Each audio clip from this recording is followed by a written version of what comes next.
Hey there. Welcome to the Lifehacker Diet YouTube channel. My name's Paul, and I'm the Lifehacker Diet guru at lifehackerdiet.com. And today we are going to talk about how yoga can positively transform your body and your mind at any age. And I'm going to be interviewing a male and female yoga teacher. And there's going to be a little bit of he said, she said going on. So it should be interesting. Here we go. Lifehackerdiet.com. This is your last diet. Hi, my name is Maggie. I'm the owner of Green Tea Yoga. I'm a yoga instructor. I started practicing when I was 19 years old. I had moved to the New England area from the Midwest. And when I arrived here, the stimuli increased tremendously. So I had moved from a very quiet town to a very hectic, chaotic place. And I started realizing that I was more stressed out. I had more anxiety. I couldn't breathe like I could before. I couldn't slow down. And I was kind of losing who I was when I moved out here. So I walked into a class at the Y in Waltham, and I started practicing. And from then on, I just continued my practice. I had taught as an occupational therapist. I was working with a lot of children in schools and different centers, outpatient centers. And I started implementing a lot of yoga with these children who had problems with coordination, problems settling, problems focusing, or balance issues. And I noticed a tremendous effect with these kids. They grew, they became more outgoing, they talked a lot more. And so I decided to go back and get my training in Newburyport. And from that point on, I started teaching about 10 years ago. And ever since, I've been a yoga teacher. Hi, my name is Jerry Urban. I'm a yoga teacher here at Green Tea Yoga, amongst other studios. I discovered my yoga in LA when I lived out there. I had been working out at the gym a little bit, and I noticed that every time I had an injury, I would kind of go towards the yoga classes. Like I tell everybody else, there were a lot of cute girls going into one specific room, and I couldn't figure out why, so I took a peek, and there they were doing yoga, and it looked like it was a little bit challenging and thought it might be kind of fun, and I then had a few friends that went to classes and went and told me that I should give it a try. And so I did, and I liked it a lot. And I never really, I was going back and forth between yoga and working out. And I think upon moving to Boston, I just found that it became more of a place that I like to come into. It would kind of ground me. There were moments where I was going through an ungrounding period, and so it felt like that was something that I was drawn to, and it felt like it calmed me and gave me a little bit of centering. And so from that point on, I went to Kripalu to do my first 200 hours, and I think I jumped right into Shiva Ray training right after that, in which I'm still evolving in that training. Yeah, that's kind of how I got into what I did with that. You know, I didn't have any background in like Maggie had for occupational therapy. It was more about what was good for me and what I needed at the time. And when I started yoga, I couldn't even touch my toes. You know, and so it was a practice over time. And I think I started somewhere in my 30s. I'm thinking like 33 when I first started doing yoga. And so it's been a long process. I'm 50 now, and I can still touch my toes, which is an amazing thing. But So, Maggie, why should a woman consider doing yoga, and what are the benefits for her? Well, I think women today, they're constantly multitasking. They're feeling very stressed. They have a full-time job, a lot of children, responsibilities at home with their families. Women are overwhelmed today, and they're feeling the stress. So they get into yoga. One great thing is just decreasing stress. It's giving them time to be alone, to turn inward, to shut off the mind.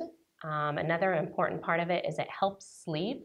A lot of women, especially as we age, we get up at 3 o'clock in the morning and we have a difficult time going back to bed.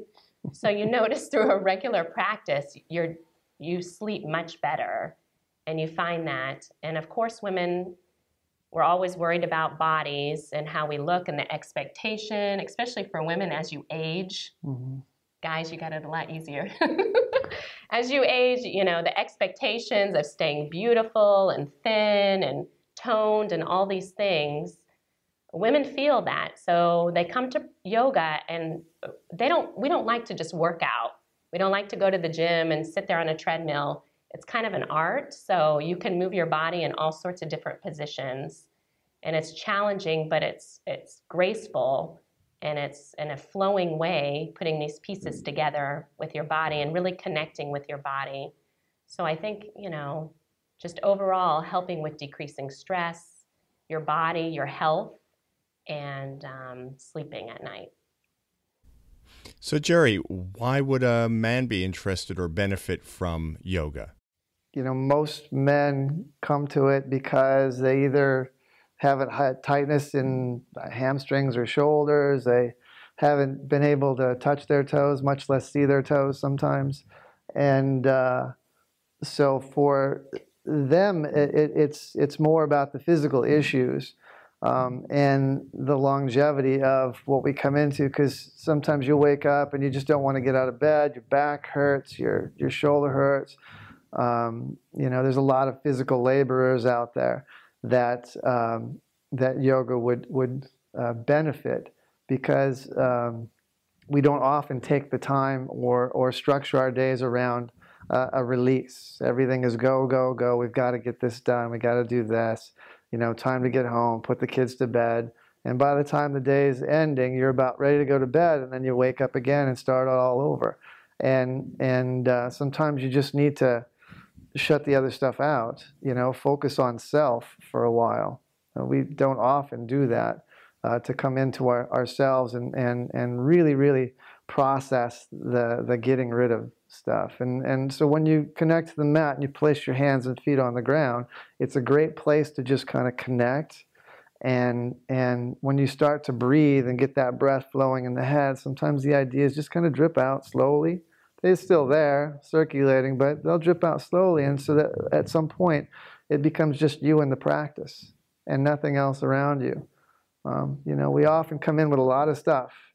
And after you're done with the practice, it feels like you might be a little bit lighter, a little bit less weighted down. And over time, with the consistency of the practice, it allows you to actually, on a physical level, get into a deeper, more gracious aspect between you and your muscles, you know, because we don't often give ourselves much praise or thanks. We're always hard on ourselves, and this is a place where you can really appreciate what you have or don't have and work towards a place that you can appreciate.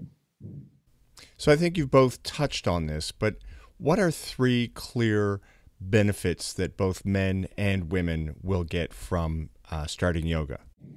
For women, one of the things is definitely strength, physically and mentally and emotionally. Being able to have the confidence and the strength to get through the day. We're always bombarded with challenges, things we can't control. And being able to find within a place of balance, of calmness, strength. I think probably that's one of the most important things. And then also is just, you know, being able, with your body, just being able to keep your body mobile as we age through life, being able to be flexible and find the movement, and again, preventing any injuries, and just knowing where your body is in space. So sometimes we're just moving throughout life and we're not really present with our body. That connection's not there. So finding that body connection, and again, just reiterating sleep at night. I think yoga really helps you sleep well. So it gives you that balanced sleep throughout the night. So when you get up in the morning, you're nice and refreshed and ready to go the next day. And Jerry, for men? First aspect is the quality of both strength and stretch. When people look into a room, a yoga room, and they think, that looks like it's a little bit difficult stretch-wise, because, for men, we're more focused on the building aspect than the releasing or stretching out the muscle afterwards. We always go in for the pump and not for the release. And so in yoga, when you're practicing, you're actually creating retention in the muscle so that you're strengthening at the same time. And when you start to strengthen, maybe drawing like drawing feet together or towards one another in a warrior pose, you're creating resistance, and that resistance in essence is releasing another muscle so that you can settle into the pose a little bit more. And it's not just about stretching, but it's about creating that. And that strengthening within the yoga practice isn't about, the way that we look, but it's a way to kind of release the energy in our head. We're not, when we're refining the muscles, strengthening and stretching, we're into a place where we're not comparative so much anymore. And so you're not trying to compete necessarily, and it's more, that's when you start to draw into yourself, and the focus becomes more about being on the mat and what you're doing for yourself. And the focus again draws into the aspect of coming into oneself rather than trying to please everybody else. Because if you're unhappy and you're trying to please all these people, you're probably pushing more than you are drawing in. And so when you start to realize that you don't have to have all this outward energy going out all the time, but if you focus on yourself and you focus on cleaning out the crap inside your life, it's kind of like, cleaning the closet out. Every once in a while we have to do that. And so your focus, when your mind is uncluttered, becomes a little bit more clear. You can see a little bit broader than that narrow vision. And sometimes that lends itself to you, maybe reaching out into more expansive quality in things that you can absorb in life. If you're like this, there's a lot of stuff on the outside that you're not going to see. And so when we start to release the clutter and open up that vision, there's a lot more that we're going to take in this life, because it's not just about what's in front of us all the time. And that's a really important quality in what I think yoga can give us. Did I go through 3 there? I hope I did. I think you got it. All right, Maggie, let's look at stages of life, from being a kid to being 20, 30-something, middle age, and then beyond. How can yoga help in each of those stages? So I'm starting with children, especially young girls. I teach a lot of kids classes, and you see more and more pressure on these young children, especially girls, boys too. But already, 7, 8-year-old children, the pressure of looking a certain way, wearing certain types of clothes, the name brands, wearing your hair a certain way. Then you have children picking on each other, making fun of one another. They come in here very stressed already at a young age. So when I'm working with them, we start a lot with breath. We do a lot of breath work. We talk a lot about the yamas and niyamas of yoga. We talk about ahimsa, nonviolence, self-esteem, working through things, how to be better friends, how to come from the heart center space instead of judging. So from the very beginning, if you can start young, that's the best place to start. I mean, it's great to start anytime you can, but they're open, they're intuitive, they're ready to take it in. So children nowadays, they really need yoga. It's very stressful with all the homework, the sports that they're involved in. They're, just being judged all the time by other children. And I think the breath work, the body movement, and the self-esteem piece of the yoga practice for children is really important. And then moving on to teens, or adults, especially for adults, as you get older, you know, you realize, oh my gosh, what did I do in life? Where am I now? You know, maybe the kids are finally out of the house. Maybe you're at a place you don't want to be at anymore. So you start to find a practice and you start to realize, this isn't my truth. This isn't where I want to be at this moment. So you start practicing, you gain confidence, you gain strength, you become more aware.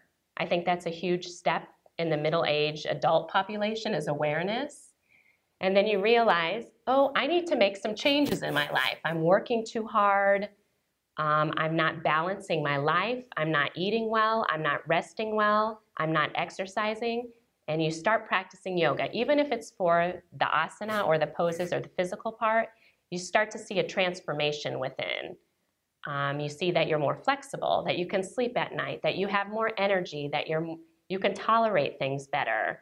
You feel that you're more connected to people, and you feel more bonded with the world, whereas before you were just rushing through it. So I think it's important in that age because there's a lot of change happening in that period.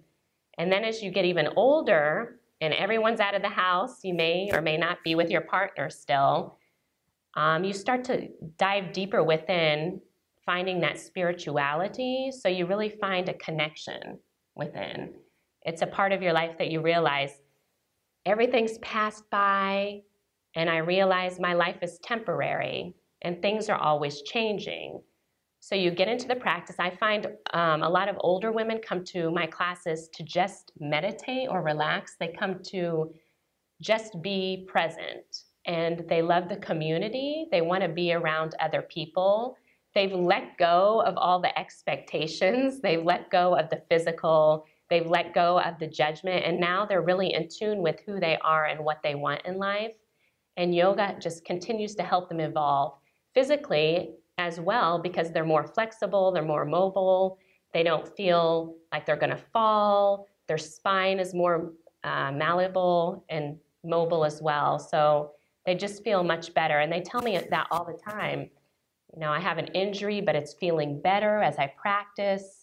Or I'm able to sleep better, or I'm able to move better. I've been playing this game with my friend, whatever it is, they notice changes in their body, their emotions, their mental state, and everything. I think she said it all. With regards, I know, right? With regards to kids, you know, this huge energy, and for just that little bit of moment, if you have them in class and they're able to sit down and find a moment where they can close their eyes and feel just a stillness. They may not realize what's going on, but for them it's fun because they don't often stop. You know, they're always go, go, go, explore, explore, explore. And so that it's really great to get them in touch with that. And it may not be anything that they'll get in touch with for a while. It may be that they'll come into it in their teens or in their 20s or maybe later in life like me, and that the realization comes in. But over time it does. With regard to teens, you know, they're going through a lot of hormonal changes, and learning to adapt breath in the physical body can sometimes help alter what's going on inside the body, or help us adapt to that physical change. So that it doesn't become such a dramatic place to be, you know, and especially the hormones make us just go out in different directions. And when you're emptying and clearing the mind, becoming a little bit more focused, that the anxieties and the things or the distractions aren't as prominent, I don't think. And, you know, like as a young adult or an older adult, you know, again, the physical aspect, if we're starting it in our 30s and 40s, we're going, damn, I wish I had started this way, way earlier.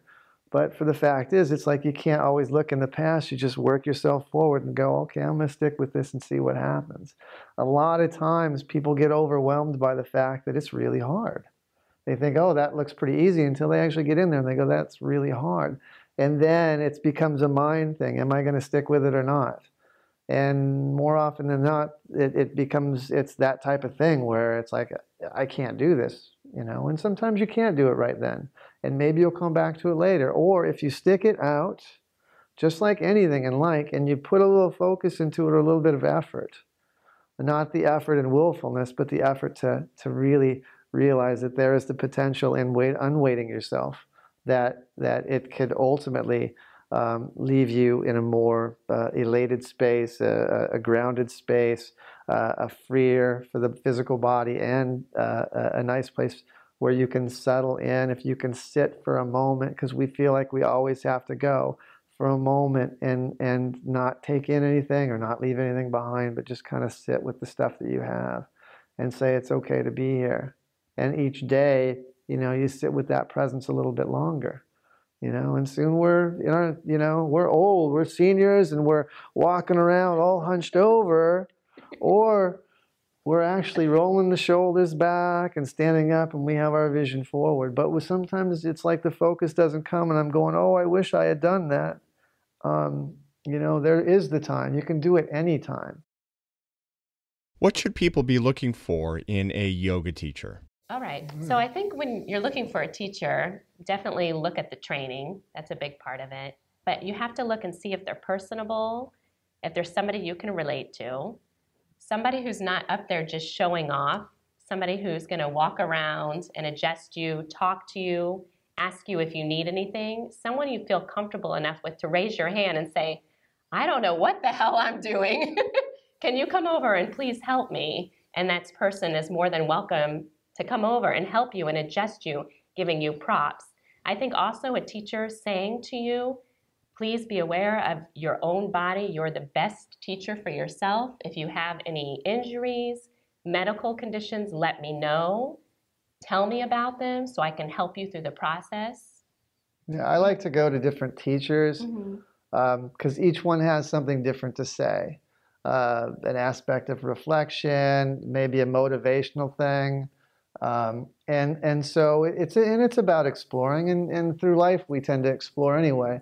But you're going to hear a voice that you like and probably a voice that you don't like. I have another teacher that says sometimes she goes to classes of teachers that she doesn't like because it's not about them, it's about you, right? And so you have to experience the things that aren't necessarily comfortable and know that those things are going to happen every day, and maybe sit in it and see if you can change the aspect to where it's not something. But I really, for me, is to hear what the teacher has to offer. You're going to get a lot of the same instructions with regard to the physical movements, not necessarily the same, but roughly. But it's what you're going to pull out of it. And it might be a snippet, something that they say and go, God, you know what? If I could do that every day, just one thing. And so for me, the focus on is the teacher is what they have to offer. Or somebody who kicks my ass. On that note, sometimes I avoid the teachers when I need to be there. That's the place I need to be the most. But I have an aversion to it, and I need to go in and be there and stay with it the whole entire time. Sometimes I'll avoid teachers who are really, really, really slow, but that's where I need to be. Yeah. So it's nice to be open to everything. Exactly. That's probably why she doesn't come to my class all the time. You're awesome. I'm always there. What should people look for in yoga studios? You want to start? I think if you walk into a place and it feels warm and inviting, I tend to like a warmer studio than a colder studio, but not always hot. For me, it's like I love hot in the wintertime, hate it in the summertime. If the people are nice, when you walk in and they're inviting you in, you're like, okay, yeah, I'll come in and try it out. But I think it's just a feeling. Again, search it out and see. But knowing that there's a whole slew of teachers, you want to be willing to put money out and know that those teachers are going to support you in your practice. And that's a really big thing, because when you're buying class cards and month-longs, you want to make sure that there's enough classes to support that. Right. I do agree with Jerry on variety. I think variety is very important to come in and say, oh, I'd like to try a restorative class. Maybe I'd like to try a yin class. maybe I'm going to power it up today with this power hour class, something that gives a variety so you can buy a class card and try them all. I also think you need to go by your intuition, where you feel comfortable, where you can be yourself and feel like you can come in and wear anything you want, not worry about wearing the Lululemon and all of those brand name clothing, where you can come in and just be yourself entirely. And also for me, a big part of it is like the way it looks. I know that sounds a little superficial, but just the colors and the warmth that you were talking about. Sometimes you can go into a studio and it feels very sterile. Right. And, you know, there are mirrors everywhere when I'm not the big mirror fan. So it's nice to have a studio where you're just turning inward and you feel comfortable there, where you can just take your shoes off and relax and be yourself 100%. Yeah. Great. So a lot of activities and exercises we do require a lot of gear. How much gear do you need for yoga? Nothing. Just a mat that your body. A mat you're comfortable with. Yeah, that's it. I've been through, I can't even tell you how many different mats until I found the one that I like. I'll plug Jade because I really like them, but they have a fat mat that I started with because my knees hurt, and it was hard for me to be in poses like Ustrasan or camel pose. And then after a while, I started to get more adaptive in my practice, and it felt better to be on a thinner mat. So then I went to a thinner mat. So find the one that works for you, because they're going to be different. Most studios will have blocks. Some will have bolsters and blankets and straps. So I'd say most studios will have what you need. Not everybody carries bolsters, because that's a little bit more of a specialty. If they do more restorative practices, then they probably will have them. So.